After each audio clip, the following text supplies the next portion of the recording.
বিসমিল্লাহির রহমানির রহিম। নবম ও দশম শ্রেণীর রসায়ন ক্লাসে আজকে স্বাগতম। আমরা প্রথম অধ্যায়টা নিয়ে আলোচনা করব আর কি। আজকে রসায়নের যে চ্যাপ্টারটা নিয়ে আলোচনা করবো সেটা হচ্ছে যে রসায়নের ধারণা আর কি।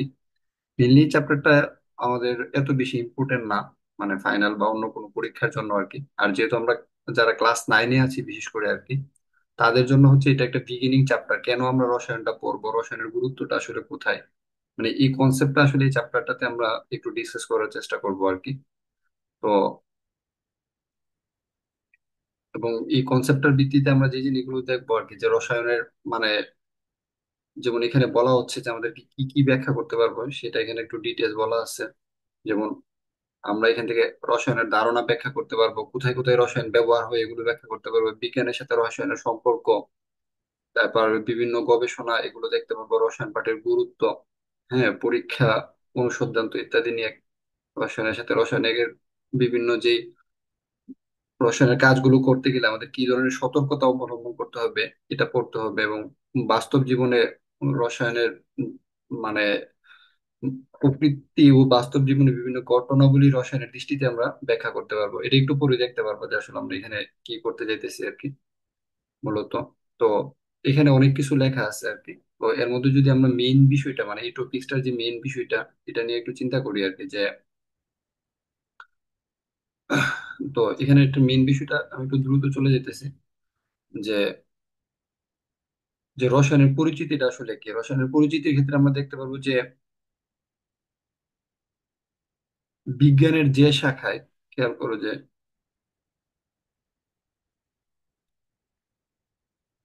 বিজ্ঞানের যে শাখায় পদার্থের গঠন, পদার্থের ধর্ম ও পদার্থের পরিবর্তন নিয়ে আলোচনা করা হয় তাকে রসায়ন বলে। তাহলে পদার্থের গঠন, পদার্থের ধর্ম কি, যেমন মনে করো নর্মালি আমরা যদি চিন্তা করি একটা নর্মাল পদার্থ যেটার সাথে আমরা বা তোমার যে কোনো কিছু আর কি, যেমন তোমার মনে করো চিনি, চিনি একটা মনে করো একটা পদার্থ বা মৌল আর কি, বা যৌগ যেটাই বলি না কেন। তো এটা চিনিটা দেখতে আমরা দেখি যে অনেকটা মানে গুঁড়া গুঁড়া দানার মতো আর কি। তো এটা কেন এরকম হয়েছে, এটার স্ট্রাকচারটা এরকম কেন হয়েছে।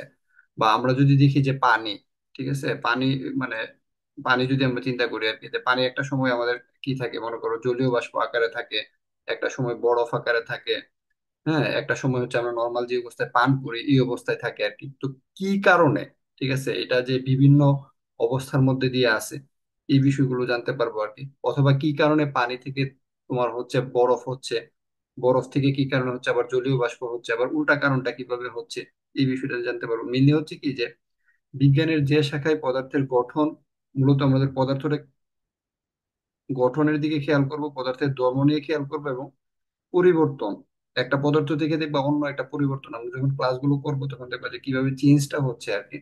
এই পরিবর্তনটা নিয়ে যখন আমরা মানে যেখানে ডিসকাস করা হয় আর কি, তখন তাকে কি বলে, রসায়ন বলে আর কি। আশা করি সংজ্ঞাটা নিয়ে তোমাদের কারো কোনো মানে প্রবলেম হবে না। তো আলকেমি শব্দটা কোথায় থেকে আসছে আর কি, যে আমরা দেখি যে বিজ্ঞানের যত আবিষ্কার গুলো আছে, তুমি যদি দেখো আর কি, যে এটা জীববিজ্ঞান বলো, পদার্থ বিজ্ঞান বলো, রসায়ন বিজ্ঞান বলো, বা অন্য যে কোনো শাখা বলো আর কি, তো সবগুলো শাখার আবিষ্কার গুলো প্রথমে করছে মুসলিমরা। তো এই প্র্যাকটিসটা না থাকার কারণে একটা সার্টিন টাইম পরে এগুলো হারাই গেছে আর কি। তো রসায়ন নিয়েও প্রথম চর্চা যেমন মানে আমরা যদি দেখি আর কি, যে বীজগণিত নিয়ে যিনি প্রথম কাজ করছে ওনার নাম হচ্ছে আল খোয়ারিজমি নামে একজন, ঠিক আছে। তো এভাবে তোমার কেমিস্ট্রি নিয়েও, যেমন চিকিৎসা বিজ্ঞান নিয়ে যিনি কাজ করছেন ইনি হচ্ছে ইবনে সিনা। হ্যাঁ, তো এভাবে তোমার রসায়ন নিয়েও যিনি কাজ করছেন আর কি, তার নাম হচ্ছে জাবির ইবনে হায়ান, যাকে রসায়নের জনক বলা হয়। খেয়াল করছো নামটা, জাবির ইবনে হায়ান, যাকে রসায়নের জনক বলা হয়। তো উনি যে শব্দটা ইউজ করতেন আর কি, তখন যে শব্দটা ইউজ করেছে যে কিমি, এই কিমি শব্দটা থেকে আছে কেমিস্ট্রি আর কি। বুঝতে পারছো, এটা ওনার আলকিমি নামে একটা গ্রন্থ আছে, সেখানে এটা বিস্তারিত বলা আছে আর কি। তো এর পরবর্তীতে আমরা যে জিনিসটাতে মানে একটু বোঝার চেষ্টা করবো আর কি, যে রসায়নটা আসলে কোন কোন সেক্টরটাতে ব্যবহার হচ্ছে আর কি, যে কোথায় কি কারণে ব্যবহার হচ্ছে। আমরা যদি এই এই মানে এই টপিকসটাতে কি কি আছে, এমনিতে পড়লে একটু বোরিং লাগবে, তো বোরিংটা যাতে না লাগে আর কি, আমরা বিভিন্ন স্লাইড গুলো বা পিডিএফ গুলো দিয়ে বিষয়টাকে একটু ইজি করার চেষ্টা করব। তো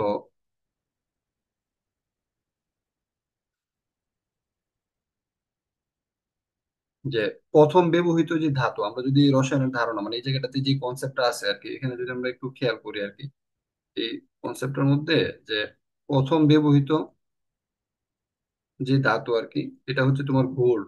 মানে রসায়নের ধারণাতে আমরা যে জিনিসগুলো পাবো আর কি, আমি হচ্ছে মেইন মেইন জিনিসগুলো একটু বলে যাচ্ছি। তারপরে খেয়াল করো, এটম শব্দটা আমরা পাবো। এটম হচ্ছে পরমাণু, তো মৌলের সবচেয়ে মানে যে মৌলকে যদি ভাঙা হয় আর কি, এটা ডিটেলসটা যদি একটু বোঝায়, এটম জিনিসটা আমাদের অনেক কাজে লাগবে পরবর্তী চ্যাপ্টার গুলাতে আর কি। যে অ্যাটমটা কোথায় কাজে লাগবে, যে মানে প্রাথমিক লেভেল আর কি, মানে এটা হচ্ছে ঠিক খ্রিস্টপূর্ব, মানে খ্রিস্টপূর্ব বলতে এটা বোঝায় আর কি, যে যিশু খ্রিস্ট নামে যিনাকে বলা হয় আর কি, আমরা যেনাকে নবী ঈসা আলাইহিস সালাম বলি আর কি, উনি দুনিয়াতে শুভ আগমন করার আগে আর কি, যে সময়টা, ওই সময়টাকে বলা হয়। তো ওই সময়টাতে গ্রিক দার্শনিক ডেমোক্রিটাস একটা কনসেপ্ট দাঁড় করাইছে। কনসেপ্টটা কি, যে প্রত্যেক পদার্থকে ভাঙতে থাকলে শেষ পর্যায়ে একটা ক্ষুদ্র কণা পাওয়া যাবে, যেটাকে, হ্যাঁ, তো যেটাকে মানে যেটাকে আর ভাঙা যাবে না। তো যেটাকে আর ভাঙা যাবে না এটাকে বলা হচ্ছে উনি অ্যাটম বা অবিভাজ্য নামে একটা নাম দিছে আর কি। কিন্তু পরবর্তীতে বাস্তবে দেখা গেছে কি, যে মানে মানে অ্যাটমকে আরো ভাঙা যায় আর কি। ঠিক আছে।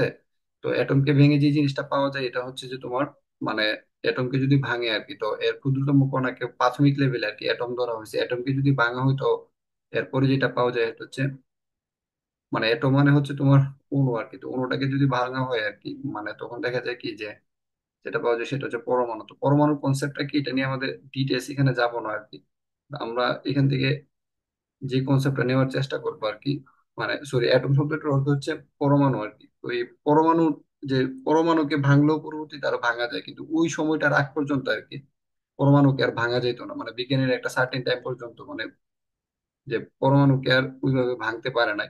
এই জন্য এটাকে পদার্থের ক্ষুদ্রতম মানে কণা হিসাবে আর কি, যেটাকে অবিভাজ্য কণা হিসাবে অ্যাটমকে ওরা মানে আইডেন্টিফাই করে নিছে আর কি। তো এরপর থেকে মানে এখানে আরো কিছু জিনিস দেওয়া আছে, যেমন মানে সর্বপ্রথম গবেষণাগারে একটু আগে আমরা এটা পড়ছি আর কি, রসায়ন নিয়ে কে চর্চা করছে, উনি হচ্ছে জাবির ইবনে হায়ান। আধুনিক রসায়নের জনক কে, এখানে যাকে বলা হচ্ছে উনি হচ্ছেন লেভাসিয়ে। এই দুইটা কোশ্চেন খুব ইম্পর্টেন্ট আর কি, অনেক সময় আসে এটা এমসিকিউ তে, যে আধুনিক রসায়ন। আমার ইন্টারনেট আনস্টেবল দেখাচ্ছে, আমাকে কি শোনা যাচ্ছে? হ্যালো? মানে ডিস্টার্ব দিতেছে। আচ্ছা, ডিস্টার্ব হচ্ছে, আচ্ছা একটু ওয়েট, মানে একটু পরে স্টেবল হয়ে যাবে, টেনশন করার কোনো হুম, কারণ নেই। কথা ক্লিয়ার তো শোনা যাচ্ছে, ডিস্টার্ব করছে না। আচ্ছা, তো যে জিনিসটা ইম্পর্টেন্ট আর কি, এটা বোঝার চেষ্টা করো, যে অনেক সময় এই কোশ্চেনটা আসে আর কি, আধুনিক রসায়নের মানে জনকটা কে। আধুনিক রসায়নের জনক হচ্ছে ল্যাভাসিয়ে। তারপরে এখানে একটা কোশ্চেন আছে, যে কাঁচা আম টক কিন্তু পাকা আম মিষ্টি কেন, এটা আমরা একটু ডিটেলস পড়বো। ঠিক আছে। তারপরে কাগজের মূল উপাদান কি, সেলুলোজ, প্রিজারভেটিভস কি, বা ইত্যাদি ইত্যাদি বিভিন্ন ধরনের কোশ্চেন আছে। তো এগুলো আমরা একটু পরে ডিটেলস দেখবো আর কি। আমরা এখনো চাইতেছি না ওই জায়গাটাতে।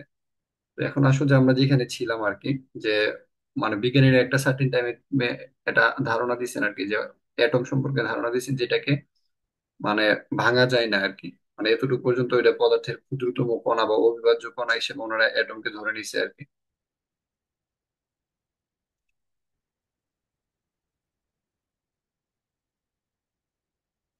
তো এখন খেয়াল করো যে রসায়নটা আমাদের কেন কাজে লাগবে, এই এই জিনিসটা একটু বুঝতে হবে আর কি, যে রসায়নের মানে পরিধিটা আসলে কি। যে আমরা যদি দেখি আর কি, যে আমাদের মানে যা কিছু আছে আর কি, তোমরা দেখবে যে রসায়নের পরিধিটা যদি আমরা বুঝতে চাই, তাহলে আমরা এই জিনিসটা দেখতে পারবো, যে যে আমাদের আশেপাশে যে বায়ু, ঠিক আছে, অক্সিজেন, ঠিক আছে, যেমন মানে রসায়নের কিছু ক্ষেত্র আছে, যেমন বায়ু। বায়ুর মূল উপাদান কি, বায়ুর মূল উপাদান হচ্ছে অক্সিজেন। তো আমরা শ্বাস নিঃশ্বাসের সময় কি করি, অক্সিজেন গ্রহণ করি। এবং মানে আর এই যে অক্সিজেনটা গ্রহণ করি সেটা হচ্ছে শরীরের ভিতরে গিয়ে খাদ্য, মানে আমাদের অক্সিজেন যেটা আমরা গ্রহণ করি আর কি শ্বাস নিঃশ্বাসের সাথে, এটা আমাদের দেহের ভিতরে গিয়ে কি করে, খাদ্য উৎপাদন করে মানে খাদ্যের সাথে বিক্রিয়া, খাদ্যের উপাদানের সাথে বিক্রিয়া করে শক্তি উৎপাদন করে। কিভাবে করে এগুলো আমি দেখাইতেছি না, আমি জাস্ট যে বিষয়গুলো শেয়ার করতেছি, কেন আমরা রসায়নটা পড়বো আর কি। তারপর দেখবো যে খাবার পানি, আমরা যে খাবার পানি গ্রহণ করি আর কি, পানি সহ বিভিন্ন খনিজ লবণ, এগুলো আমাদের দেহের জন্য অনেক বেশি প্রয়োজনীয় আর কি। যে আমাদের দেহের শরীরে বিভিন্ন রাসায়নিক বিক্রিয়ায় কি করে পানি অংশগ্রহণ করে, দেহের যত ধরনের মানে রাসায়নিক বিক্রিয়া আছে, মানে আমাদের দেহ চলার জন্য বিভিন্ন ধরনের ক্রিয়া বিক্রিয়া সংঘটিত হয় দেহের ভিতরে আর কি। এই সবগুলো বিক্রিয়াতে কি হয়, পানির ব্যবহার রয়েছে। হ্যাঁ, তো কারণ শুধু মানুষ না, সব জীবেরই দেহের বেশিরভাগ অংশ হচ্ছে কি পানি।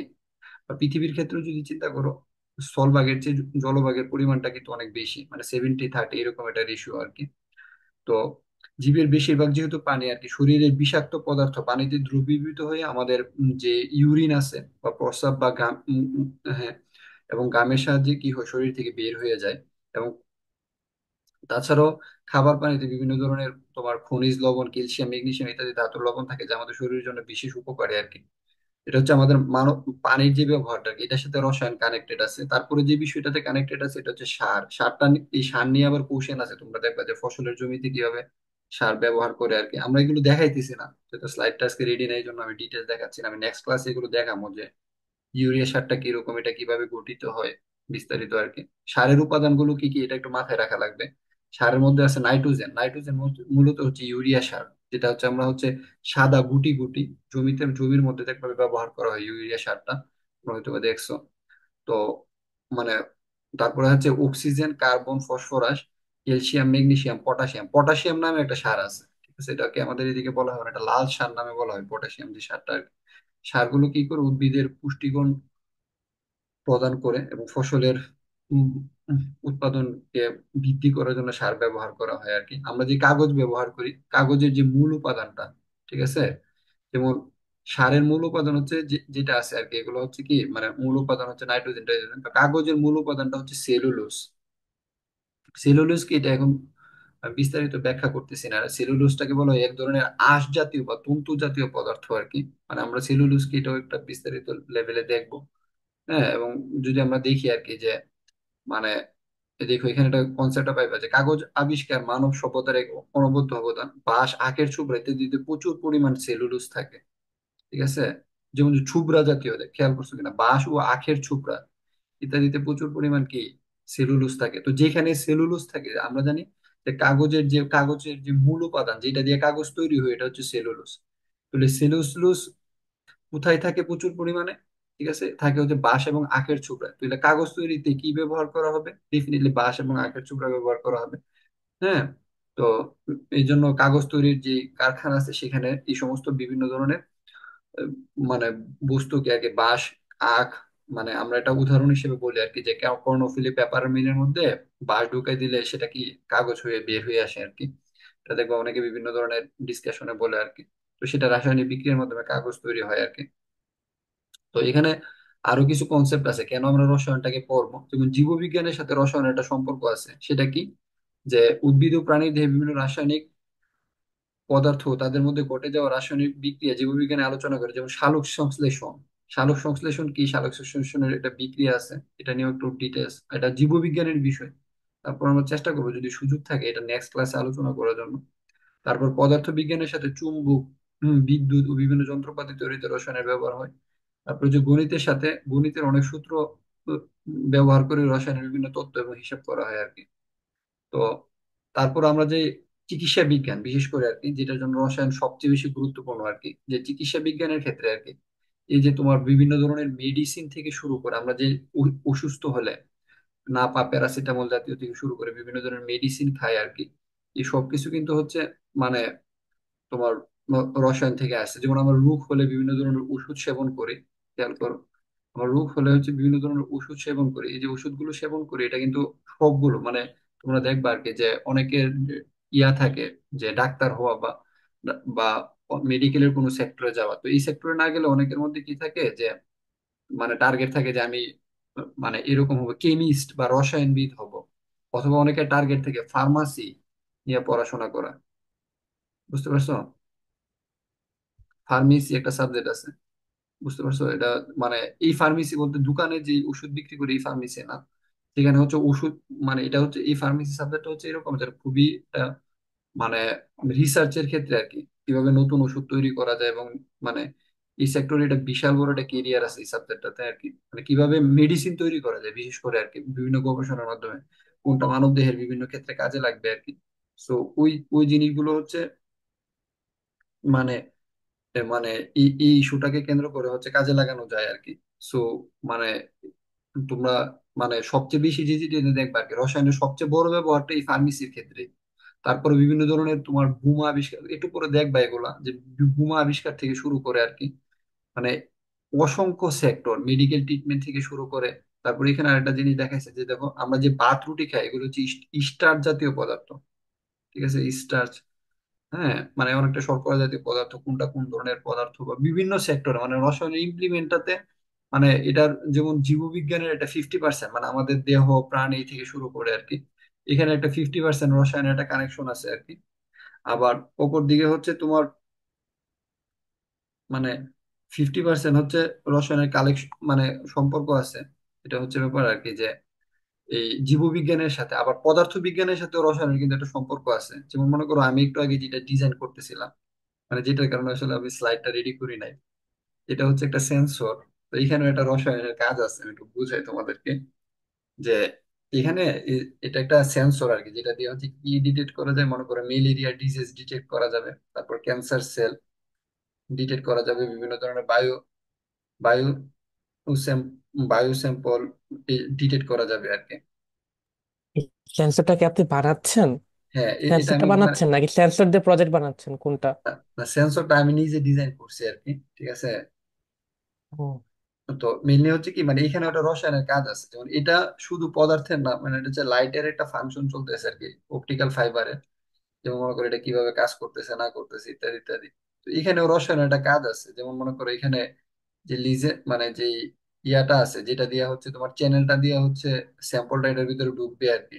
ঠিক আছে, তারপরে এখানে মানে অনেক কিছুতে মানে এখানে এই স্যাম্পলটা ঢোকার পরে ম্যালেরিয়া বা তোমার ক্যান্সার সেলের স্যাম্পলটা এটার ভিতরে ঢোকার পরে এখানে এটা মানে গোল্ড আছে, গোল্ডের সাথে সে কি করবে, এটা বিক্রিয়া করবে, রিয়াকশন করবে। বুঝতে পারছো? এটা হচ্ছে মেটাল এবং ডাইইলেকট্রিক।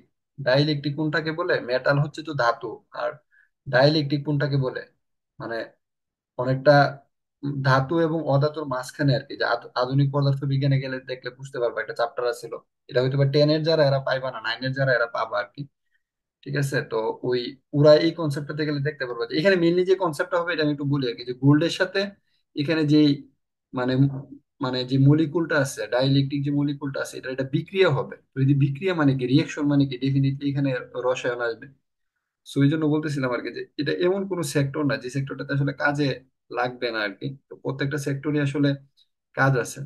তো এই জন্য তোমার যদি কনসেপ্টটা ভালো থাকে রসায়নের, মানে বিক্রিয়া কেন, এই অ্যাকশনটা হইতেছে, এটার সাথে এটা বিক্রিয়া হলে কি হবে, ঠিক আছে, পদার্থের গঠনটা কি কারণে চেঞ্জ হইতেছে, ঠিক আছে, তো ওই এই জিনিসটা হচ্ছে মানে আরো বেশি ইজি হয়ে যাবে আর কি। বুঝতে পারছো? মানে এই জিনিসটাতে যদি আমাদের কনসেপ্টটা ক্লিয়ার থাকে আর কি। তো এরপরে আমরা যে জিনিসটা বলতেছিলাম আর কি, যে রসায়ন পাঠের যে বিভিন্ন গুরুত্বটা কি, যে রসায়ন পরীক্ষাগারে যেসব রাসায়নিক দ্রব্য থাকে তার বেশিরভাগই আমাদের পরিবেশের জন্য ক্ষতিকর আর কি। হ্যাঁ, কারণ আমাদের মানে এই দ্রব্যগুলো যদি আমাদের গায়ে লাগে আর কি, তাহলে দেখা যাবে কি যে আমাদের বিভিন্ন ধরনের প্রবলেম হইতে পারে। তো এই জন্য বিভিন্ন ধরনের মানে মানে কিছু মানে সেফটি বা সেফটি এবং সিকিউরিটির জন্য আমাদেরকে কিছু মানে ইকুইপমেন্ট ইউজ করতে হয় আর কি। তো এই ইকুইপমেন্ট গুলো কি, কোনটা কোন কাজে লাগে এবং কোনটা কোথায় আসছে, এটা আমি তোমাদেরকে একটু পরে বলবো। এখান থেকে মেডিকেল ভর্তি পরীক্ষায় কোশ্চেন আসছে। বুঝতে পারছো? এখান থেকে মেডিকেল ভর্তি পরীক্ষায় কোশ্চেন আসে, কোনটাতে আসছে এটা একটু বলবো। আমি একটু মেইন বইটা একটু রিডিং পড়াই, কারণ মেইন বইটা একটু রিডিংটা এই কারণে পড়াইতে হবে, যারা মেডিকেল এডমিশন দিবা এদের জন্য মেইন বই রিডিংটা পড়াটা একটু ভালো। মানে এটা মেডিকেল এডমিশনের জন্য না, তোমরা যখন ইন ফিউচার রিসার্চার হইবা তাদের ক্ষেত্রে এই রিডিং পড়তে হয়, মানে line by line, line by line reading পড়তে হয়।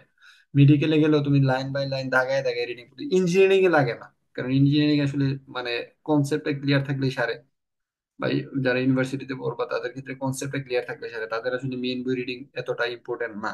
কিন্তু যারা মেডিকেল ভর্তি পরীক্ষা দিবা তাদের জন্য মানে এটা অনেক বেশি গুরুত্বপূর্ণ আর কি। তো এখান থেকে দেখো যে ওরা বলছে আর কি, যে আলকেমি কি, মানে এগুলো কি হয়েছে, যেমন আলকে মানে আলকেমি শব্দটা কই থেকে আসে, মানে কেমিস্ট্রি শব্দটা কই থেকে আসে, আলকেমি থেকে আসে।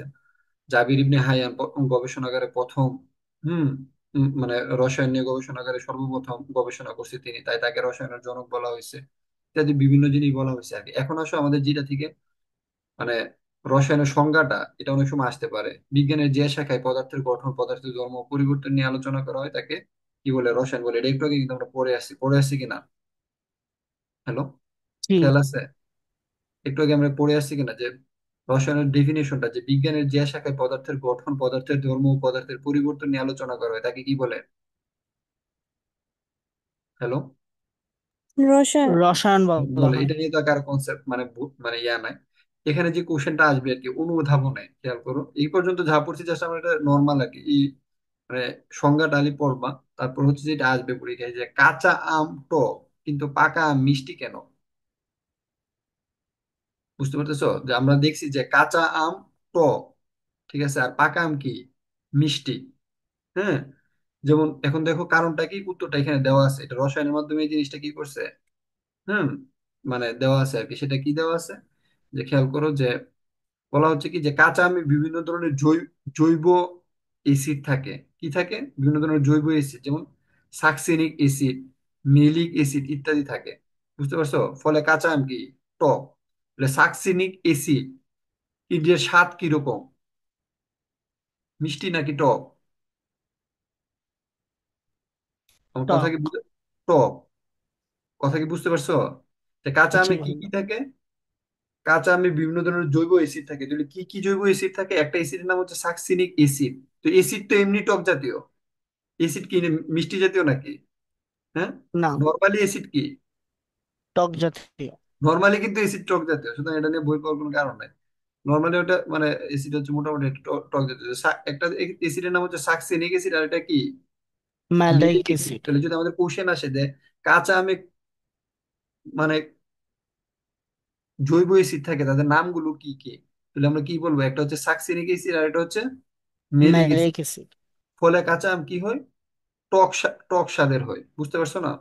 কিন্তু কাঁচা আম যখন পাকে, কাঁচা আম যখন পাকে তখন কি হয়? এই অ্যাসিড গুলো পরিবর্তন হয়ে গ্লুকোজ এবং ফ্রুক্টোজে পরিণত হয়। গ্লুকোজ এবং ফ্রুক্টোজে ফ্রুক্টোজ। পরিণত হয়। বুঝতে পারছো? এখন জি। গ্লুকোজটা কি, তোমরা কখনো গ্লুকোজ খাইছো কিনা? গ্লুকোজ দেখতে হচ্ছে, আমার এখানে তো ভিডিও ক্যামেরা অন করার মতো সুযোগ নাই, তাহলে আমি দেখাইতাম। গ্লুকোজের দিকে বিভিন্ন ধরনের মানে 10 টাকা, 20 টাকা বা 50 টাকা, 100 করে এক্সট্রা করে গ্লুকোজ বিক্রি করে। আমরা যেটাকে গ্লুকোজ বলি, অনেকটা মানে এক্সট্রা গ্লুকোজ পাওয়া যায়। এটা হচ্ছে চিনির মতোই, অনেকটা ছোট ছোট মানে দানাদার গুঁড়া, মানে অনেকটা চিনির মতো আর কি, দানাদার ছোট ছোট আর কি, গুঁড়া আকৃতির আর কি, অনেকটা স্যালাইনের মতো। তোমরা কি দেখছো গ্লুকোজ স্যালাইনের মতো যে? জি ভাইয়া। আচ্ছা, ধরে নাও আর কি, যারা দেখো না এরা একটু একটু চিন্তা করে নাও যে গ্লুকোজটা হচ্ছে স্যালাইনের মতো, মানে যে স্যালাইন যেরকম না এরকমই আর কি। আমরা গ্লুকোজটা কখন খাই? যখন শরীরে অনেক বেশি দুর্বল অনুভব হয়। মনে করো গ্লুকোজটা দেখবা খেলোয়াড়রা যখন খেলে বা কেউ যখন কোথাও প্র্যাকটিস করে আর কি, তাহলে বডিতে যদি অনেক বেশি তোমার মানে দুর্বল বা এনার্জি লেস বলে যায়, তাহলে গ্লুকোজ কি করে? মানে তোমার পানির সাথে মিশিয়ে তারপরে খায়। কিন্তু আবার যাদের একটু ঠান্ডা বা নাকের সমস্যা আছে, তারা আবার এই গ্লুকোজটা খেতে পারবে না, কারণ হচ্ছে গ্লুকোজটা যখন পানিতে মিশানো হয় তখন হচ্ছে এটা তোমার মানে তাপহারী বিক্রিয়ার মাধ্যমে কি করে, মানে যে জিনিস যে সিচুয়েশনটা তৈরি করে আর কি, মানে তাপ উৎপাদন হলে তো তাপ উৎপন্ন করতো। ঠিক আছে, ঠিক আছে। তো এখানে যে জিনিসটা হয় আর কি, এটা হচ্ছে তোমার ঠান্ডা করে ফেলে। বুঝতে পারছো? পানিটাকে গরম করার পরে তাপহারী ঠান্ডা করে ফেলে। ঠান্ডা করার কারণে যে প্রবলেমটা হয়, যে তখন পানিটা অনেক ঠান্ডা হয়ে যায়। তো ঠান্ডা পানি যখন, অনেকে দেখবে যে ফ্রিজের পানি খেলে কি হয়, ফ্রিজের পানি খেলে অনেকে সর্দি হয়ে যায় না? হয় কি না? মানে সহ্য করতে পারে না, কাশি হয়ে যায়। তো ওই গ্লুকোজটা যখন ইনস্ট্যান্ট পানিতে দিয়ে কেউ খাইতে যায়, তাহলে সে আর অনেকে দেখা যায় যে এটা ঠান্ডার প্রবলেম। তো গ্লুকোজটা একটু পানিতে দিয়ে এটা মানে 10 মিনিট বা 15 মিনিট গেলে আর কি, মানে ঠান্ডাটা একটু কমলে তারপরে খাইলে ভালো আর কি। তো এই গ্লুকোজের আসলে স্বাদ নাই। এখানে এই জিনিসটা একটু বুঝতে হবে। গ্লুকোজের কি নাই? হ্যাঁ, ওই রকম স্বাদ নাই। তোমরা গ্লুকোজ যারা খাইছো এরা বুঝতে পারো প্র্যাকটিক্যালি, গ্লুকোজের আসলে ওই রকম কি নাই, স্বাদ স্বাদ নাই। নাই। কিন্তু স্বাদটা কার জানো? ফ্রুকটুজের। ফ্রুকটুজ হচ্ছে মিষ্টি স্বাদযুক্ত। কি এটা? মিষ্টি। মিষ্টি স্বাদযুক্ত। বুঝতে পারছো? ফ্রুকটোজ হচ্ছে কি মিষ্টি, মিষ্টি স্বাদযুক্ত। তো ফ্রুকটোজ যেহেতু মিষ্টি স্বাদযুক্ত, তো সুতরাং তুমি মানে গ্লুকোজের স্বাদ নাই বলতে একবারে যে তিতা এরকমও না, মোটামুটি একটা স্বাদ আছে আর কি। কিন্তু ব্যাপারটা হচ্ছে ওই রকম মানে উল্লেখযোগ্য ভাবে এটা স্বাদটাকে তুমি বলতে পারতেছো না। কিন্তু ফ্রুকটোজ হচ্ছে মিষ্টি স্বাদযুক্ত, যেহেতু কাঁচা ফলটা পাকলে, ঠিক আছে?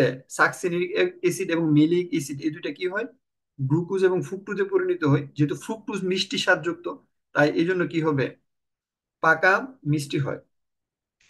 ওকে। হ্যাঁ, এই যে আমি একটা স্ক্রিনে একটা ছবি দেখাই, এই যে ফ্রুক্টোজের ছবিটা।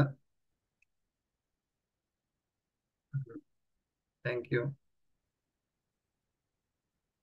এই যে গ্লুকোজের ছবিটা, তারা তোমাদের একটু দেখায়, আসলে এই জিনিসটা খুব মজার। Thank you Kafi.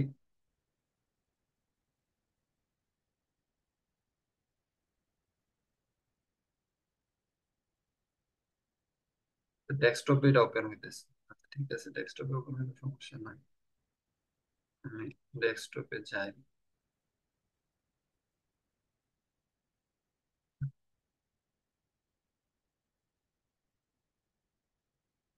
স্ক্রিন তো দেখা যাচ্ছে না? জি ভাইয়া। এটা হচ্ছে তোমার এই যে ডি গ্লুকোজ, খেয়াল করছো যে গ্লুকোজের প্যাকেটটা আর কি। ঠিক আছে, তো এই গ্লুকোজের প্যাকেটটার মধ্যে যে জিনিসটা পাওয়া যায় আর কি, সেটা হচ্ছে এইরকম। গ্লুকোজেরটা হচ্ছে আমার রুমে একটা আছে, আমি অনেকদিন আগে কিনে আনছিলাম। দেখো অনেকটা হচ্ছে স্যালাইনের যে গুঁড়াগুলো যেরকম না, অনেকটা এই টাইপের আর কি। বুঝতে পারছো? এটা যদি মুখে নাও দেখবো ওইরকম তুমি টেস্ট বা কোনো কিছু এভাবে পাচ্ছ না আর কি। জাস্ট স্যালাইনের গুঁড়ার মতোই। মুখে নিলে তেমন টেস্ট পাইবা না আর কি। দেখতে হচ্ছে এই টাইপের। আর প্যাকেটটা হচ্ছে, হ্যাঁ জুম করি, এরকম। আর প্যাকেটটা হচ্ছে এটা। ফ্রুকটোজও সেম টাইপের, দেখতে এরকম না যে দুইটার মধ্যে খুব বেশি এটা ডিফারেন্ট হবে, কিন্তু ডিফারেন্ট হচ্ছে স্বাদে আর কি। বুঝতে পারছো? এখান থেকে আরেকটা কোশ্চেন আসতে পারে, তো এই কোশ্চেনটা নিয়ে কি কারো কোনো মানে কোনো মানে ইয়ে আছে কিনা, ডাউট আছে কিনা? না ভাইয়া। এই কোশ্চেনটা এখন আসলে আমরা একটা ইম্পর্টেন্ট কোশ্চেন নিয়ে ডিসকাস করি আর কি। এটা হচ্ছে যে যে যে কোশ্চেনটা নিয়ে আমরা এখন ডিসকাস করবো, এটা হচ্ছে বইয়ে নাই কিন্তু অনেক সময় পরীক্ষাতে আসে। এটা একটু খাতায় লিখতে পারবা কষ্ট করে? আমি বলতেছি, দেখো তো লিখতে পারো কিনা। ধরো আমি প্রিন্টটা অফ, প্রিন্ট একটু অন করি। কোশ্চেনটা লিখো, হ্যাঁ। কোশ্চেনটা হচ্ছে, লাল কালারটা নেই, খাতায় লিখো, হ্যাঁ। ফল পাকলে হলুদ হয় কেন, বা কাঁচা, মানে কাঁচা পেঁপে সবুজ, পাকা পেঁপে হলুদ, এই টাইপের আর কি। মানে কোশ্চেনটা গেলে ফল পাকলে হলুদ হয় কেন, ফল পাকলে হলুদ হয় কেন। তো যখন মানে ফল যখন কাঁচা থাকে, আমি কনসেপ্টটা বলি আর কি, যে কনসেপ্ট একটু বোঝার চেষ্টা করো। ফলটা যখন কাঁচা থাকে, ঠিক আছে, কাঁচা ফলে কি থাকে জানো, মনে করো কাঁচা আম, কাঁচা পেঁপে, যাই দিয়ে কোশ্চেনটা আসুক না কেন, কাঁচা ফলের মধ্যে হচ্ছে ক্লোরোফিলের নাম শুনছো না? তোমরা শুনছো কিনা ক্লোরোফিলের নাম? জি স্যার। জি। হ্যাঁ। ক্লোরোফিল কোন বর্ণের? সবুজ। সবুজ বর্ণের। সবুজ বর্ণের, ভেরি গুড। ক্লোরোফিল কিন্তু সবুজ বর্ণের, ঠিক আছে, ভেরি গুড। ক্লোরোফিল হচ্ছে সবুজ বর্ণের। তো ফল যখন কাঁচা থাকে আর কি, খেয়াল করো যে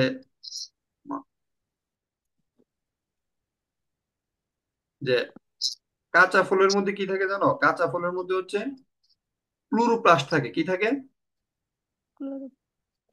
কাঁচা ক্লোরোপাস্ট। ফলের মধ্যে যেটা থাকে আর কি, কাঁচা ফলে ক্লোরোপ্লাস্ট থাকে। ক্লোরোপ্লাস্ট, ক্লোরোপ্লাস্ট,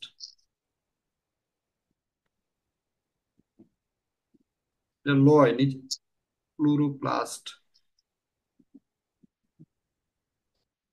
কাঁচা ফলে কি থাকে?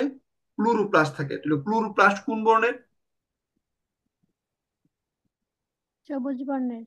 হ্যাঁ, কাঁচা ফলে, কাঁচা ফলে ক্লোরোপ্লাস্ট থাকে, ঠিক আছে। ক্লোরোপ্লাস্ট হচ্ছে যা সবুজ বর্ণের, যা সবুজ বর্ণের, সবুজ বর্ণের। বুঝতে পারছো? এখন দেখো ফল যখন পাকে, তারপর লাল কলম দিয়ে লেখি,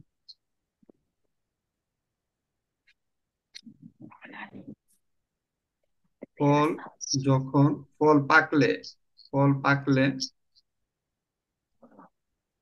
ক্লোরোপ্লাস্টটা, যেটা ক্লোরোপ্লাস্ট ঠিক আছে, এটা ক্লোরোপ্লাস্টে পরিণত হয়। ক্লোরোপ্লাস্ট,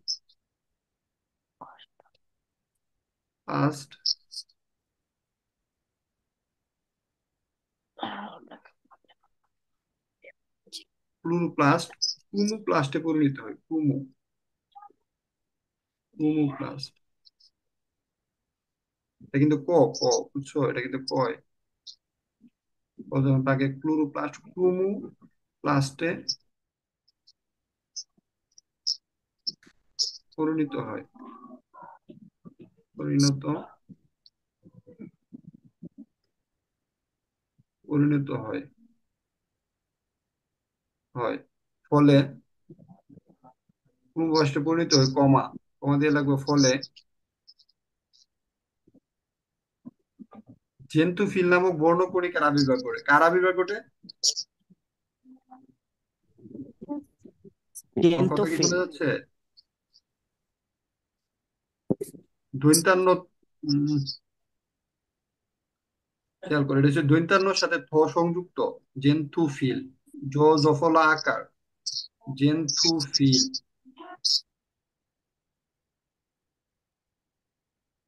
নামক হলুদ বর্ণকণিকার আবির্ভাব ঘটে।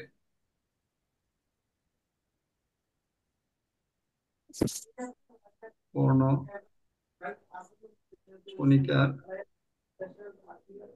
ভাইয়া জেন্তুফিল তো হলুদেরই একটা নাম।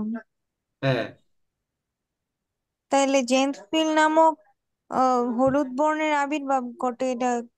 মানে ক্রোমোপ্লাস্টের কালারটাই, মানে যখন ক্রোমোপ্লাস্টে পরিণত হয় তখন এই জেন্তুফিলটাই আসে, বুঝতে পারছো কিনা? ক্রোমোপ্লাস্টের কালারটাই হলুদ, এটার যে ইয়াটা আসে আর কি, মানে একই কথা আর কি, মানে ক্রোমোপ্লাস্টের মধ্যে তখন যে জেন্তুফিল আছে, বুঝতে পারছো? ফলটা যখন জি পাকে ভাই। তখন ক্রোমোপ্লাস্টে পরিণত হয়। তো ক্রোমোপ্লাস্টের ভিতরে কি আছে? তাহলে হলুদ কথাটা ভ্রূণ কেটে আছে, দাও। হ্যাঁ, জেন্টফিল নাম। বুঝছি আমি, জি যেহেতু ভাই, ঠিক এটা নামক হলুদ ভ্রূণ। বর্ণকণিকার আবির্ভাব ঘটে, বুঝছি তুমি যেটা বুঝাইতে চাইছো। আবির্ভাব, আবির্ভাব পালন কেমনে?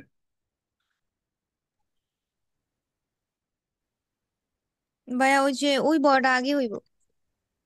এটা আগে হইব? জি ভাইয়া। না মনে হয়। আচ্ছা তোমরা লেখো তোমাদের মতো করে, আমি ঠিক করে লিখতেছি।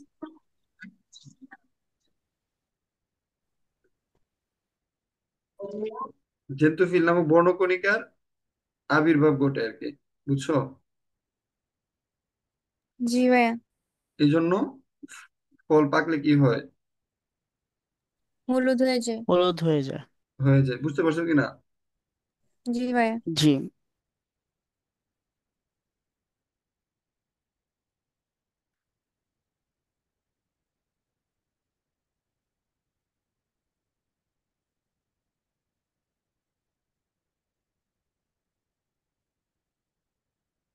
হ্যাঁ, ঠিক আছে ফাউজা, থ্যাংক ইউ। এটা হচ্ছে আবির্ভাব, বই এটার উপরে রেফ, বুঝতে পারছো? আবির্ভাব ঘটে। আর এটা দিয়ে লেখা অনেক টাফ। আচ্ছা সমস্যা না, আস্তে আস্তে ঠিক হয়ে যাবে, টেনশন করার কোনো কারণ নেই। ঠিক আছে, এই জন্য কি হয়, ফল পাকলে হলুদ হয়। তাহলে আরেকটা কোশ্চেন আমরা শেষ করলাম, এখন আসো যে কেরোসিন পাক, পাক 2 নম্বর যে জিনিসটা নিয়ে আমরা পড়বো আর কি, এটা হচ্ছে কেরোসিন, প্রাকৃতিক গ্যাস এবং মোমের দহন, এগুলো আসলে কি? এখানে দেখো, ওরা যে জিনিসটা বলতে চাইতেছে যে কেরোসিন, প্রাকৃতিক গ্যাস, মোম, এগুলোর মূল উপাদান হচ্ছে হাইড্রোকার্বন। এই হাইড্রোকার্বন নিয়ে আমাদের একটা চ্যাপ্টারই আছে। হাইড্রোকার্বন নিয়ে আমাদের কি আছে? চ্যাপ্টার। একটা চ্যাপ্টার আছে, পুরো চ্যাপ্টার। এই চ্যাপ্টারটা হচ্ছে আমাদের রসায়নের মেইন চ্যাপ্টার। যদি আমরা এটা না পারি তাহলে মনে করি আমরা কিছু, মানে এটা পারলে আমরা মনে করি রসায়নে 100% প্লাস পাবো। এবং এই চ্যাপ্টারটা অনেক সময় নিয়ে আমরা পড়াশোনা করবো। তো হাইড্রোকার্বনের মধ্যে কি আছে? হাইড্রোজেন আছে, খেয়াল করো। হাইড্রোকার্বনের মধ্যে হচ্ছে হাইড্রোজেন আর কার্বনের যৌগ, দেখো নামের মধ্যে আছে। হাইড্রোকার্বন হচ্ছে কার কার যৌগ? হাইড্রোজেন এবং কার্বনের যৌগ। কার্বনের যৌগ, ডেফিনেটলি আর কি। ঠিক আছে, তো তো তাই যখন এগুলোর দহন ঘটে তখন বাতাসের অক্সিজেনের সাথে বিক্রিয়া হয়। হ্যাঁ, তো হাইড্রোজেন দহন মানে কি কারণে দহন মানে হচ্ছে পোড়ানো, বুঝতে পারছো? দহন জিনিসটা মানে কি? পুরানো। হ্যাঁ, পুরানো। মানে, হ্যাঁ বুঝতে পারছো। হ্যাঁ, তো এখানে বলছে যে দহন ঘটে তখন, মানে দহন মানে পুরানো, কিসে পুরানো, অক্সিজেনের সাথে আর কি। তো এই কথাটা এখানে বলছে আর কি, যখন অক্সিজেনের সাথে পুরানো হয় তখন কি হয়, হ্যাঁ অক্সিজেনের সাথে বিক্রিয়া হয় আর কি, তখন হচ্ছে কার্বন ডাই অক্সাইড, জলীয় বাষ্প এবং আলো উৎপন্ন হয়। একটা জায়গাতে মনে হয় নয়েজ আসতেছে, দেখি তো কার এখান থেকে নয়েজ আসতেছে। Wait, না এখন সবাই মিউট আছে, থ্যাংক ইউ। আচ্ছা দেখো যে হাইড্রোকার্বন এটা এটা কিভাবে হয়, মানে এটার মানে এটা সেকেন্ড চ্যাপ্টারে আছে আর কি, এই বিক্রিয়াটা আর কি। তারপর আমি দেখি কোথাও আছে কিনা, থাকলে হচ্ছে তোমাদেরকে এটা আমি দেখাই দিব, মানে এখনই দেখাই দিব আর কি, যে এই এই বিক্রিয়াটা আছে কিনা কোথাও, একটু ওয়েট করো। থাকার কথা, এখানে আমি একটু আগে রেডি করে রাখছিলাম বিক্রিয়াটা, এই যে এটা দেখো, একটু বড় করতেছে হ্যাঁ, যাতে তোমাদের বুঝতে সুবিধা হয়।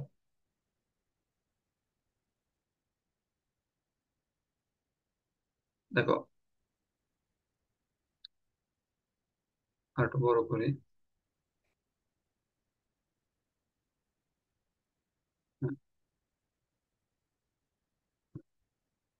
হুম। এখানে খেয়াল করো যে মোম হচ্ছে কার্বন, এই কঠিন মোমটা কি বলতো, এই সিজিটা এটা হচ্ছে কি কার্বন। কার্বন। আমি ওই যে প্রথম ক্লাসে বলছিলাম যে ডেমো ক্লাসটাতে, যে ওই 1 থেকে 33 পর্যন্ত মৌলগুলোর নাম মুখস্থ করার জন্য, সি হচ্ছে কার্বন, আর উডা কি অক্সিজেন। অক্সিজেন। অক্সিজেন। তাহলে কার্বন এবং অক্সিজেনকে আমরা কি করতেছি, মানে কার্বনকে অক্সিজেনের মধ্যে আমি পুরাচ্ছি। পুরানোর ফলে কেমনে হইতেছি এটা আমি এখন বুঝাইতেছি না, সেকেন্ড ক্লাসে বুঝাবো। দেখো তারপর আমি কি পেতেছি, গলিত মোম, ঠিক আছে। তারপরে যে জিনিসটা পাইতেছি কার্বন ডাই অক্সাইড, আর আরেকটা কি পাইতেছি, পানি। পানিটা কি ফরম্যাটে পাইতেছি, দেখো জি, জি মানে হচ্ছে কি গ্যাস, গ্যাস। জি মানে হচ্ছে গ্যাস, বুঝতে পারছো, গ্যাস। তারপর হচ্ছে এই জিটা কি, কার্বন ডাই অক্সাইড কি গ্যাস। গ্যাস। এই বুঝতে পারছো, কার্বন ডাই অক্সাইড তো গ্যাস, আমরা এটাতে প্রবলেম নাই। কিন্তু এখানে জি, জি যে গ্যাস যেটা বুঝাইতেছে এটা কিন্তু পানির তো কোনো গ্যাস হয় না, পানির যেটাকে গ্যাস এটাকে বলা হয় জলীয় বাষ্প, কি বলে, জলীয় বাষ্প। জলীয় বাষ্প। পানির যেটা ইয়া এটাকে বলে জলীয় বাষ্প, কিন্তু কাজে লাগবে, বুঝতে পারছো। যদি এখানে জি নিয়ে জি না লেখা, সাপোজ আর কি, এখানে যদি জি না লেখা এর লেখা থাকতো, তাহলে আমরা কি বুঝতাম, লিকুইড। ফ্লুইড। লিকুইড, বুঝতে পারছো। আর এখানে, হ্যাঁ আর এখানে যদি আমরা এস দেওয়া আছে, এস দিয়ে আমরা কি বুঝতাম, সলিড। সলিড, বুঝতে পারছো, মানে কঠিন, ঠিক আছে। এস যদি থাকতো তাহলে আমরা বুঝতাম কি, এই জিনিসটা কিন্তু মাথায় রাখা লাগবে যে এস দিয়ে বুঝাবে অলওয়েজ, মানে এটা কিন্তু প্রত্যেক সময় কাজে লাগবে, এস দিয়ে বুঝাবে হচ্ছে সলিড, এটা নোট করে রাখবা। আর এল দিয়ে বুঝাবে কি, লিকুইড। এল, লিকুইড। হুম হুম, ভেরি গুড, ওকে। বুঝছো, তো এখানে খেয়াল করছো যে কঠিন মোমের সাথে অক্সিজেনের যদি বিক্রিয়া হয় তাহলে আমি কি পাইতেছি, গলিত মোম পাইতেছি। তারপর হচ্ছে তোমার কার্বন ডাই অক্সাইড পাইতেছি, এটা একটা গ্যাস পাইতেছি। আর কি পাইতেছি, জলীয় বাষ্প পাইতেছি। তাহলে এটা আসলে এটা দহন বিক্রিয়া বলা যায়, এটার মাধ্যমে মানে এই বিক্রিয়াটাকে দিয়ে অনেকগুলো কোশ্চেন করা যায়, ঠিক আছে। যে এই মোমের পরিবর্তন, ভৌত পরিবর্তন, ভৌত পরিবর্তনটা কি খেয়াল করো, যে মানে এটা নিয়ে সেকেন্ড চ্যাপ্টারে আছে আর কি, যে পদার্থ যে যদি এক অবস্থা থেকে অন্য অবস্থায় পরিবর্তিত হয়, ঠিক আছে, ইন্টারনাল তেমন চেঞ্জ যদি না হয়, তখন সেটাকে কি বলে, ভৌত পরিবর্তন বলে। যেমন ভৌত কঠিন মোম পরিবর্তন। থেকে, হ্যাঁ কঠিন মোম থেকে গলিত মোম যেটা আর কি, যেমন পানি থেকে তোমার মনে করো বরফ, বরফ থেকে পানি। কিন্তু যদি মানে যেমন আগে ছিল কার্বন, এটা এখন হয়ে গেছে কার্বন ডাই অক্সাইড, ঠিক আছে।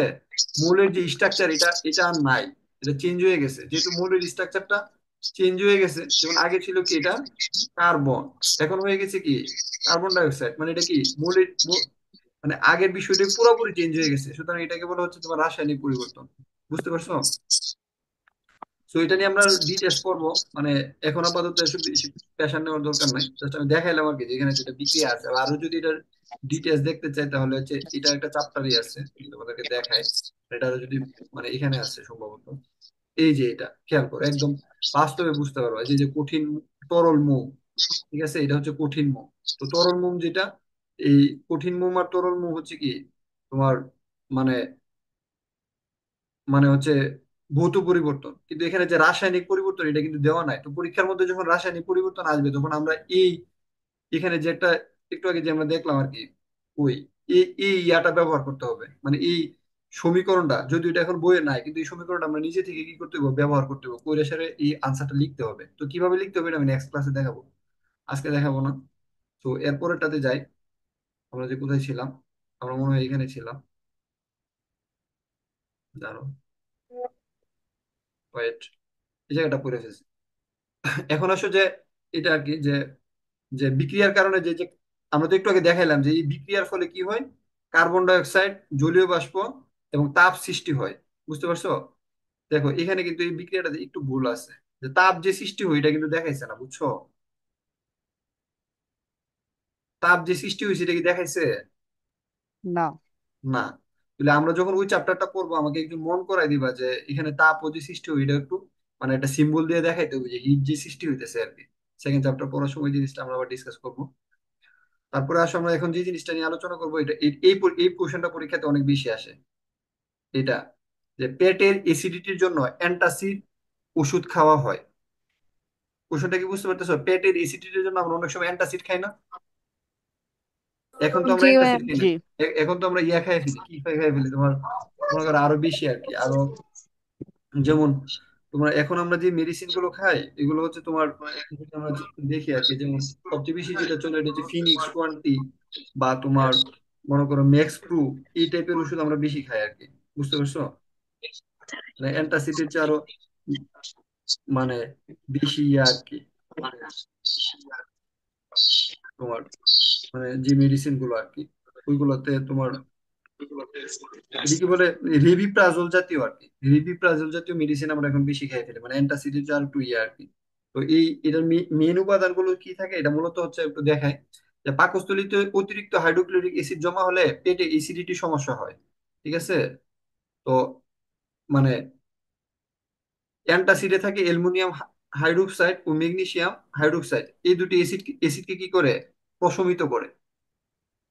এখন বলতে পারো যে অ্যাসিডকে আবার যে প্রশমিত করে তাকে কি বলা হয়? এখানে একটা কোশ্চেন আর কি, এটা এইটের বইও ছিল, যে এসিডকে যে প্রশমিত করে তাকে কি বলা হয়, আইডিয়া আছে কিনা? হ্যালো? পাকস্থলীতে কি হয়, হাইড্রোক্লোরিক অ্যাসিড মানে অতিরিক্ত হাইড্রোক্লোরিক অ্যাসিড হলে, মানে কি কোন acid? Hydrochloric acid. Hydrochloric acid মানে কি, হাইড্রোজেন এবং ক্লোরিন। হাইড্রোক্লোরিক অ্যাসিড মানে কি? হাইড্রোজেন ও ক্লোরিন। হাইড্রোজেন এবং ক্লোরিন। ক্লোরিন। তাহলে এখানে হাইড্রোক্লোরিক অ্যাসিডের পরিমাণ বাইরে গেছে। তো অ্যাসিডকে কমাইতে হইলে অ্যাসিডের সাথে আরেকটা জিনিস দিলে কি হয়, এটা প্রশমিত হয়। অ্যাসিডকে কিছুর সাথে বিক্রিয়া করাইলে অ্যাসিড কি হয়, প্রশমিত হয়। তাহলে কিসের সাথে অ্যাসিডকে বিক্রিয়া করাইলে এটা প্রশমিত হয়? মানে প্রশমিত কি? প্রশমিত মানে হচ্ছে এই অ্যাসিডের যে অ্যাসিডিটিটা এটা কমে যায়। বুঝতে পারছো? মানে জি ভাইয়া। মানে অনেক বেশি উত্তেজিত অবস্থায় আছে কোনো কিছু, বুঝছো কিনা? তো প্রশমিত করা মানে তার উত্তেজনা কমানো। বুঝছো? বুঝছি। মানে কোনো কিছু একটা খুব বেশি মনে করো মানে প্রভাব বিস্তার করতেছে, তার প্রভাবটাকে কমাই ফেলা আর কি। বুঝছো? মানে অনেক বুঝছি প্রশমিত ভাইয়া। বলতে এটা বোঝায় আর কি, একটা জিনিস খুব বেশি মিষ্টি আছে, সহজ ভাষায় খুব বেশি মিষ্টি আছে, তো এই মিষ্টিটা কমাইতে হলে তোমাকে কি করতে হবে, মানে মানে এটা শরবত আর কি, অনেক বেশি মিষ্টি আছে, তো আমি যদি এটাকে মিষ্টিটাকে পানি কমাইতে চাই, দিয়ে। পানি ঢেলে দিলে দিব। ঠিক হুম। আছে? এটা প্রশমিত হয়ে যাবে। তো এসিডে জি। তো, হ্যাঁ এসিডে তো মানে প্রশমিত করার একটা উপায় হচ্ছে পানি ঢালা। ঠিক আছে? পানি দিয়ে মানে এসিডটাকে পাতলা করে ফেলা যায়, এটা একটা কারণ। দেখো পানি খায় অনেক সময় না, গ্যাস্ট্রিক প্রবলেম হচ্ছে, এটা পানি খায়, পানি খায় পাতলা। কিন্তু এই পানি খাওয়া দিয়ে সবসময় এসিডিটির পরিমাণ যদি বেশি হয়ে যায়, তো এই পানি খাওয়া দিয়ে সবসময় কি করা যায় না, সমাধান করা যায় না। এসিডকে প্রশমিত করতে পারে একটা জিনিস, যেটাকে বলে হচ্ছে ক্ষার। কি বলে? আর এটা কিন্তু মাথায় রাখা লাগবে, ক্ষার। এসিডকে প্রশমিত করে কি, ক্ষার। হ্যাঁ। ক্ষার। বুঝতে পারছো? এটা এটা পড়ে আসার কথা, এসিড এবং ক্ষার। তোমরা পড়ছো এইটা, জি খেয়াল ভাইয়া। করো। হ্যাঁ, এসিড এবং ক্ষারের বিক্রিয়ার ফলে দুইটা জিনিস উৎপন্ন হয়, সেটা কি যেন মনে আছে কিনা? দেখো এসিড, জি স্যার। হ্যাঁ বলো কি, এসিড আর ক্ষার পানি। বিক্রিয়া করলে কি হয়? হ্যাঁ, স্যার পানি ও লবণ। Very good, thank you. লবণ প্লাস কি হয়, পানি উৎপন্ন হয়, ঠিক না? তাহলে পানি কি মানে পেটের ভিতরে পানি কি মানে আমাদের পেটের জন্য কি ক্ষতিকর? না, ঠিক না? পানির সাথে যদি খনিজ লবণ থাকে এটাও কি মানে পেটের ভিতরে পাকস্থলীর জন্য ক্ষতিকর? না, ডেফিনেটলি না। বুঝতে পারছো না? আমরা তো সবকিছু পানি বিভিন্ন দ্রবণ, লবণ, খনিজ আকারে খেতে থাকি। তাহলে পেটের ভিতরে আমার বেড়ে গেছে কি, বিষয়টা বোঝার চেষ্টা করো। পাকস্থলীর ভিতরে বেড়ে বেড়ে গেছে হচ্ছে আমার এসিড। তাহলে এই এসিডটাকে আমাকে কি করতে হবে? লবণ এবং পানিতে আমাকে কনভার্ট করতে হবে। তাহলে আমাকে যোগ করতে হবে কি এসিডটাকে প্রশমিত করার জন্য ক্ষার যোগ করতে হবে। তো এখানে দুইটা ক্ষার আছে, অ্যান্টাসিডের মধ্যে দুইটা ক্ষার আছে, একটা কি? অ্যালুমিনিয়াম হাইড্রোক্সাইড আর একটা হলো ম্যাগনেসিয়াম হাইড্রোক্সাইড। একটা হচ্ছে অ্যালুমিনিয়াম হাইড্রোক্সাইড আর একটা হচ্ছে ম্যাগনেসিয়াম হাইড্রোক্সাইড। তাহলে এই ক্ষারগুলা, এই যে অ্যালুমিনিয়াম হাইড্রোক্সাইড এবং ম্যাগনেসিয়াম হাইড্রোক্সাইড, এই ক্ষারগুলা কি করবে? বিক্রিয়া করে আমাকে কি করবে? এসিডটাকে কি করে ফেলবে? প্রশমিত করে ফেলবে। তার একটু কালারটা চেঞ্জ করে দিই, তাহলে বুঝতে আর একটু সহজ হবে। এই যে এটা হচ্ছে অ্যালুমিনিয়াম হাইড্রোক্সাইড এবং ম্যাগনেসিয়াম হাইড্রোক্সাইড, বুঝতে পারছো? এই দুটো হচ্ছে ক্ষার। এই ক্ষারটা কি করবে, কার সাথে বিক্রিয়া করবে? HCl এর সাথে বিক্রিয়া করে এই দুটাকে প্রশমিত করবে। এই কথাটা যদি লেখা দাও পরীক্ষাতে, মার্ক 1 মার্ক পাবে, 2 মার্ক পাবা না। তো 2 মার্ক পাওয়ার জন্য তোমাকে কি করতে হবে?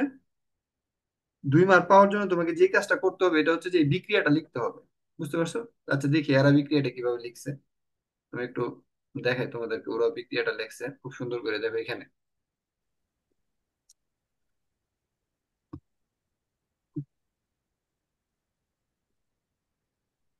আরেকটা জায়গায় আছে, বুঝে রাখছিলাম বিক্রিয়া রেডি করে। হ্যাঁ, পাকস্থলীতে মানে পাকস্থলীতে এসিডিটি মানে HCl এর পরিমাণ বেড়ে গেলে পেটে, হ্যাঁ, এসিডিটির সৃষ্টি হয়। তো তো এসিডিটি কে প্রশমিত করতে হলে আমাকে কি করতে হবে? ক্ষার যোগ করতে হবে। ঠিক আছে, একটা হচ্ছে অ্যালুমিনিয়াম হাইড্রোক্সাইড কথা বলছে, আর একটা হচ্ছে কি ম্যাগনেসিয়াম অক্সাইডের কথা বলছে। এই দুইটা জিনিস কি করে এটাকে কমায়। আর একটু দেখি, আচ্ছা এটা দেয় না, এখান থেকে একটু দেখা, এখানে দেখলে একটু বুঝতে পারবা। কারণ পাকস্থলীতে, হুম,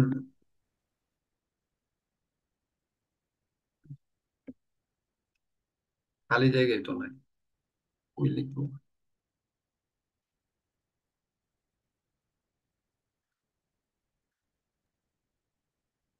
ওয়েট করো,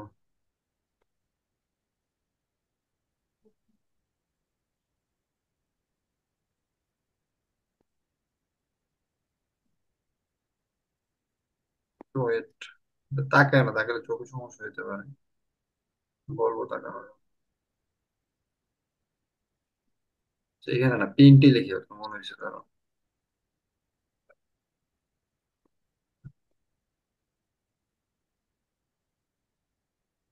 পিনটা কোথায়? হ্যাঁ পাইছি।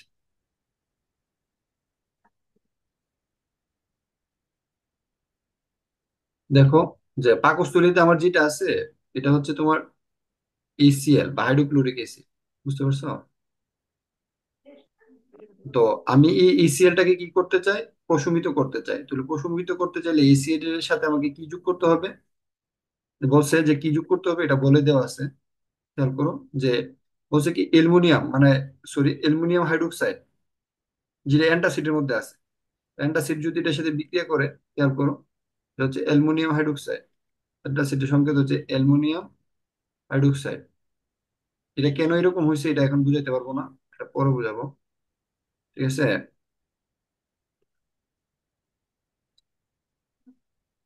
এটা একটু পরে বুঝাবো যে কেন এটা এরকম হয়েছে। যে আর এটা হচ্ছে অ্যালুমিনিয়াম হাইড্রোক্সাইডের সংকেত হচ্ছে এটা, বুঝতে পারছো? আর আরেকটা হচ্ছে কি, আরেকটা হচ্ছে তোমার ম্যাগনেসিয়াম হাইড্রোক্সাইড, খেয়াল করো। এটা একটু পরে বুঝবা যে কেন এটা দেখতে এরকম হয়েছে। ম্যাগনেসিয়াম হাইড্রোক্সাইড এটা আবার বিক্রিয়া করবে কার সাথে? HCl এর সাথে, হাইড্রোক্লোরাইড অ্যাসিডের সাথে। এখন খেয়াল করো এটা মিলাই আগে তারপরে বললাম, মানে মিলাইতে মিলানোটা বড় হবে আর কি। মানে এটা হচ্ছে এই ম্যাগনেসিয়াম হাইড্রোক্সাইডের সংকেত, আর এটা হচ্ছে কি অ্যালুমিনিয়াম হাইড্রোক্সাইডের সংকেত। এখন সংকেতটা এরকম কেন হয়েছে? এই তো সংকেতটা এই কারণে হয়েছে, অ্যালুমিনিয়ামের যুজনী হচ্ছে 3। অ্যালুমিনিয়ামের যুজনী কত? একটু রেসপন্স তিন। করো। 3। 3। হাইড্রোজেনের যুজনী কত? দুই। মানে সরি, হাইড্রোজেনের যুজনী হচ্ছে 1, আর হাইড্রোক্সাইডের যুজনী হচ্ছে, এই যে হাইড্রোক্সাইল, এটার যুজনী হচ্ছে, খেয়াল করো, এটার যুজনী হচ্ছে 1, বুঝতে পারছো? 1। তাহলে দেখো এটার যোজনী যে 1, তিনটাকে যদি, মানে অ্যালুমিনিয়ামের যোজনী তো তিন।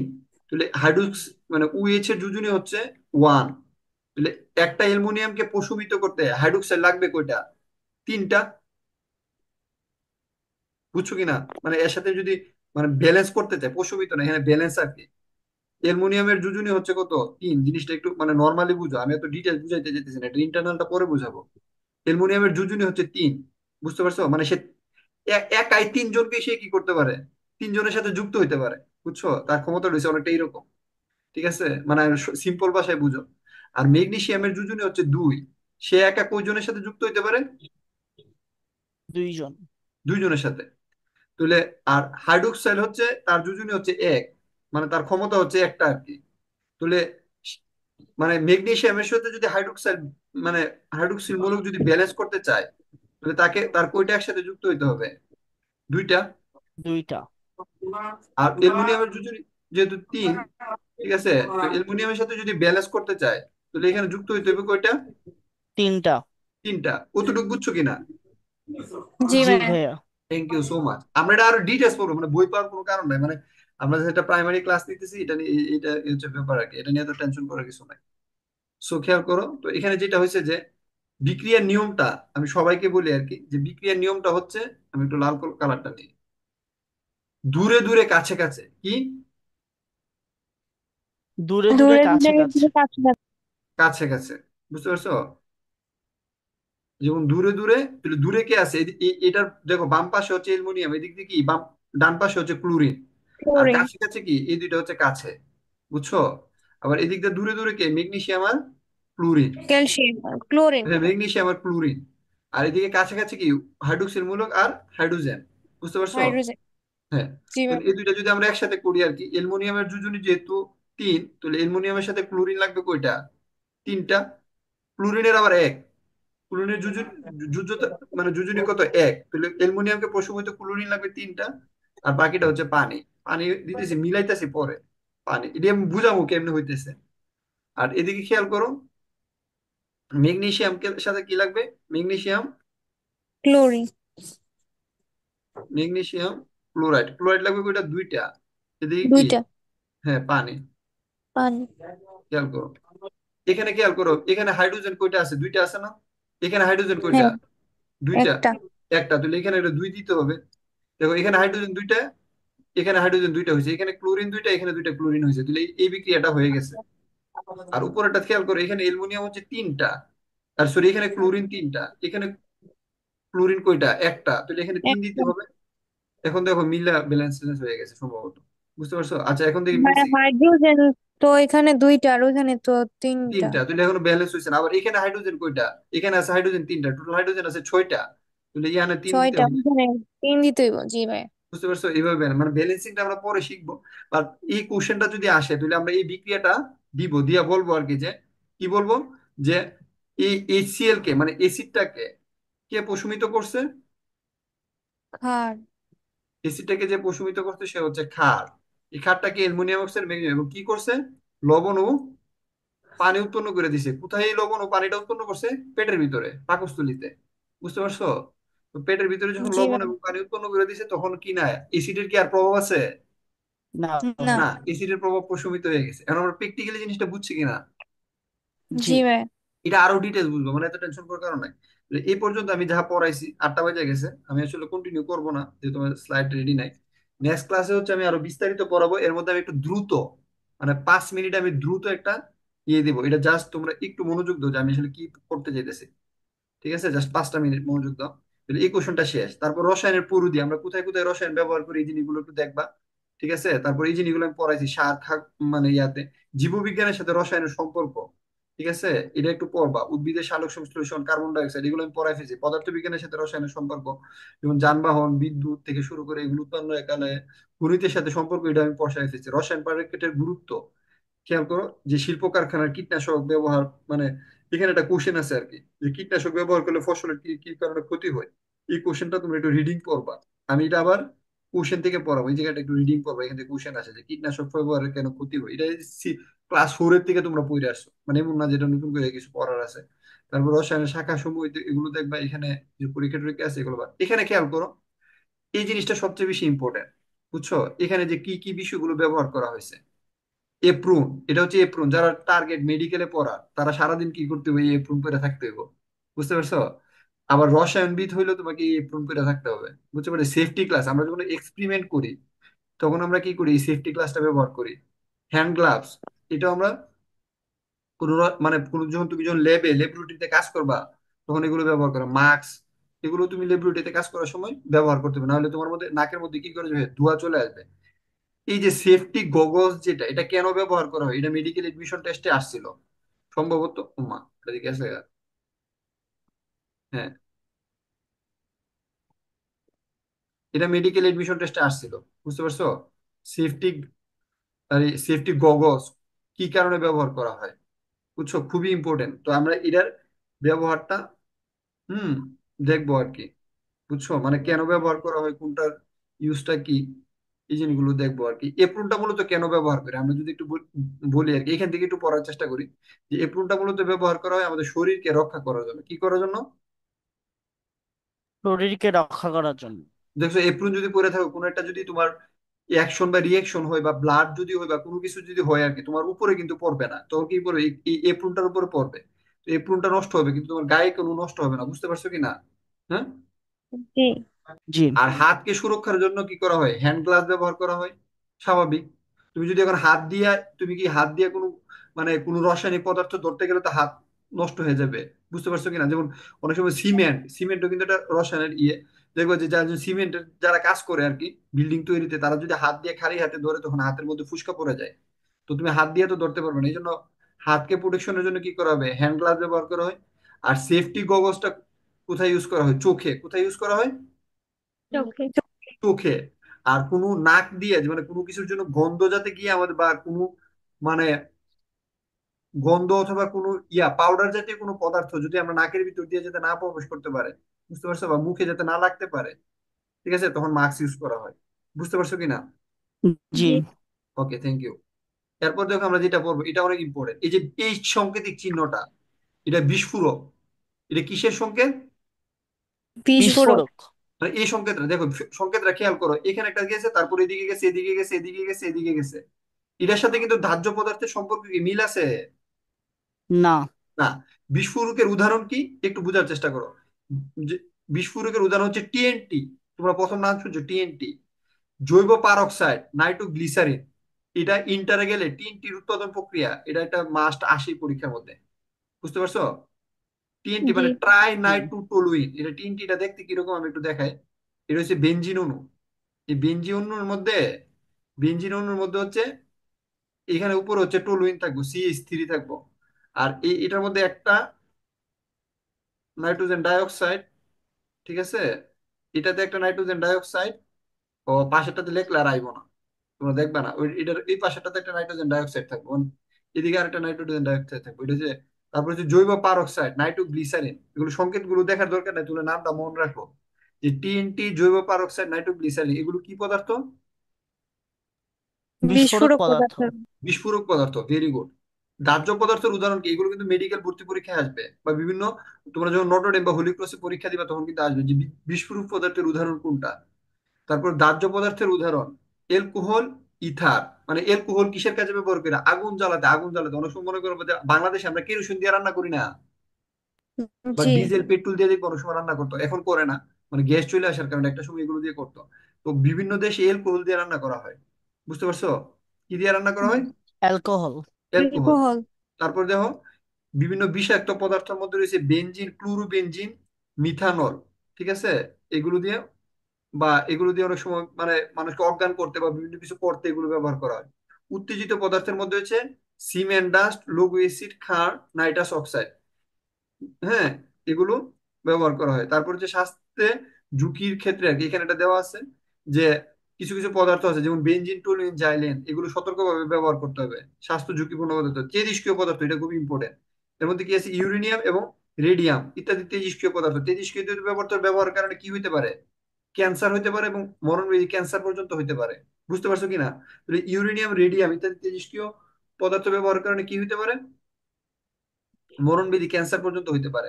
তারপর পরিবেশের জন্য ক্ষতিকর পদার্থ যেগুলো আছে, এগুলো বোঝায় হচ্ছে এটা দিয়ে ক্ষত সৃষ্টিকারী পদার্থ, যেমন hydrochloric acid, sulphuric acid, sodium এবং হাইড্রোক্সাইডের ঘন লবণ।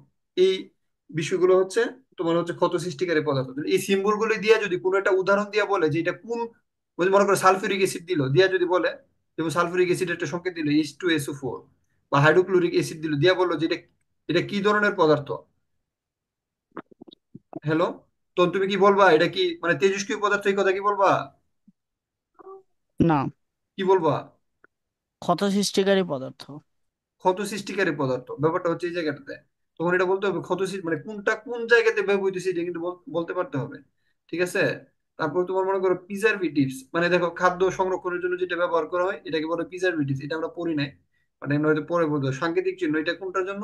এই যে এখানে যেটা, এটা বিস্ফোরক পদার্থ দাহ্য পদার্থ। নাকি দাহ্য পদার্থ? দাহ্য মানে পদার্থ। হ্যাঁ, তো কোনটা কোন জনের জন্য এটা দেখবে। এই কোশ্চেন গুলো এখানে যেগুলো দেওয়া আছে এগুলো তোমরা বাসায় হোমওয়ার্ক, এখানে আমি সবগুলো পড়াইছি, জাস্ট এগুলো তোমরা বাসায় সলভ করবা, কইরা সেটা জমা দিবা। বুঝতে পারছো? নেক্সট ক্লাসে জি। আমি যে জিনিসগুলো পড়াইছি এগুলো খাতায় নোট করবা। নোটটা কেমনে করবা? এখানে দেখে আমি একটা নোটের ফরম্যাট তোমাদেরকে আপলোড করে দিব। যেমন এরকম দেখো, এরা এরা নোট করছে, নোট করে আপলোড করছে।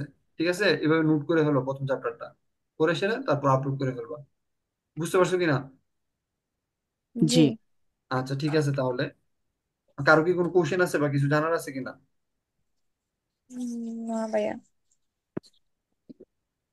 আচ্ছা, যদি কারো কোনো কিছু জানার না থাকে তাহলে, কারো কি মতামত আছে?